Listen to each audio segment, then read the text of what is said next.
People pass by cemeteries every day without giving much thought to all of the history that they hold. We're here at the Blain Cemetery on 68th Street, where many of the earliest settlers of Gaines Township were laid to rest. It is named after Joseph Blain, who came from Gaines Township in Orleans County, New York, and favored naming his new home for the place he had left behind. He is buried here, along with at least 70 other family members, and donated this part of his land to the township in 1837. An old ledger book in the library has a record of this transaction. He was married to Emmeline Robinson, the niece of the famous settler Rix Robinson. They owned the quarter section that ended at Kalamazoo Avenue and continued north for a half mile. Joseph served as the first justice of the peace in Gaines. The largest monument in the cemetery belongs to the Cutlers, another pioneer family from New York whose names are recorded here. John Cutler Sr. settled near 68th and Division in 1853. He brought a large family with him, including his son John Isaac, who built the historic home that you see as you drive along 68th from Division to Eastern. Isaac served in the Civil War and returned to become a prosperous farmer who played a large role in the early development of Town Line School. He was married to Harriet Church, and her parents, Calvin and Harriet Church, owned the land on the south side of 68th and Division, where Pine Rest is located.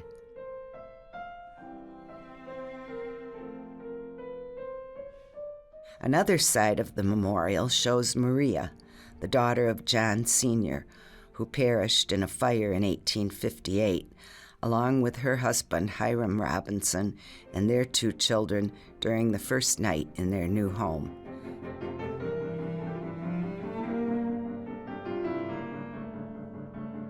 Their family is well known because the town was eventually named Cutlerville, and their land was sold to establish the hospital that we know as Pine Rest. Alexander Clark was the first settler in Gaines Township in the spring of 1837.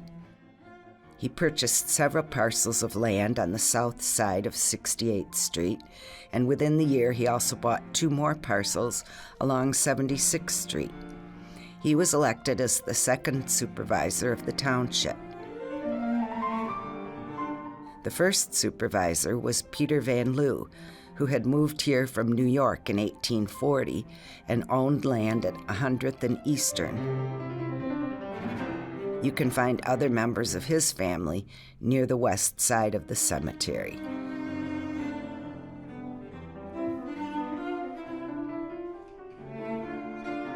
Peter is listed as a hotel keeper in the 1860 census.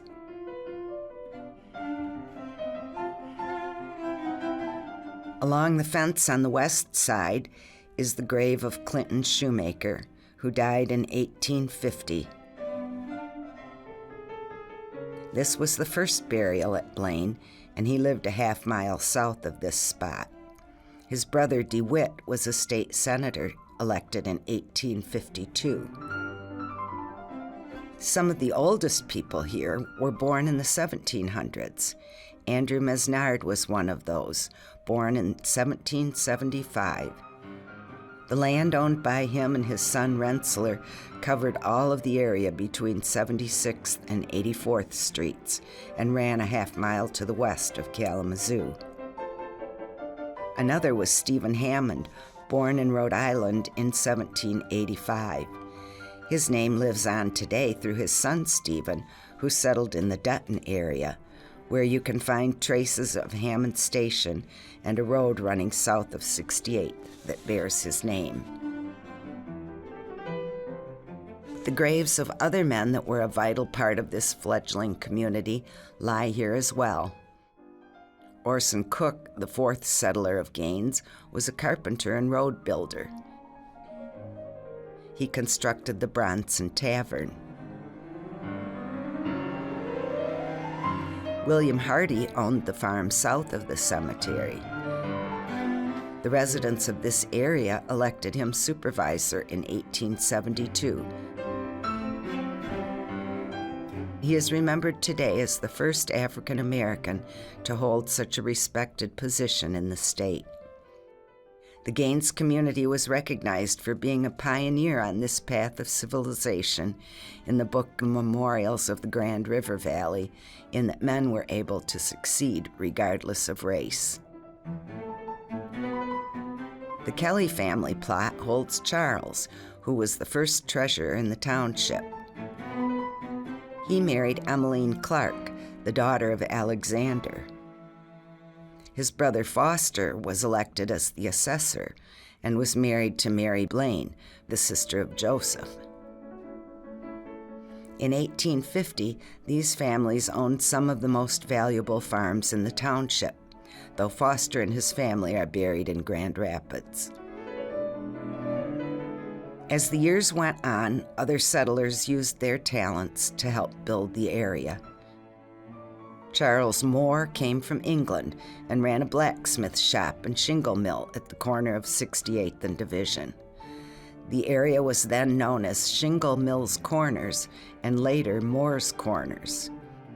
He also operated the Stagecoach Hotel there for early travelers. Division was called Plank Road back then because it was made out of wooden planks, and it was the main road between Grand Rapids and Kalamazoo. By the late 1800s, it was in such poor condition that they decided to put a toll booth at the corner to raise funds to maintain it. Henry Rawlings operated the toll booth. He had come from England in search of opportunities here and had heard about the thriving lumber industry in Michigan. He was working at the mill owned by Charles Moore until the position became available for a toll collector. Through marriages, the Cutlers, Moores, and Rawlings all became part of one big extended family. Don't you wonder what they would think of the area now? You don't need to travel far to find plenty of history right around you. While we don't know all of the details of every resident, we are able to discover these stories with various public records. The Gaines Township Historical Society is available to help you find out more and to help you explore your own family history if you have any questions.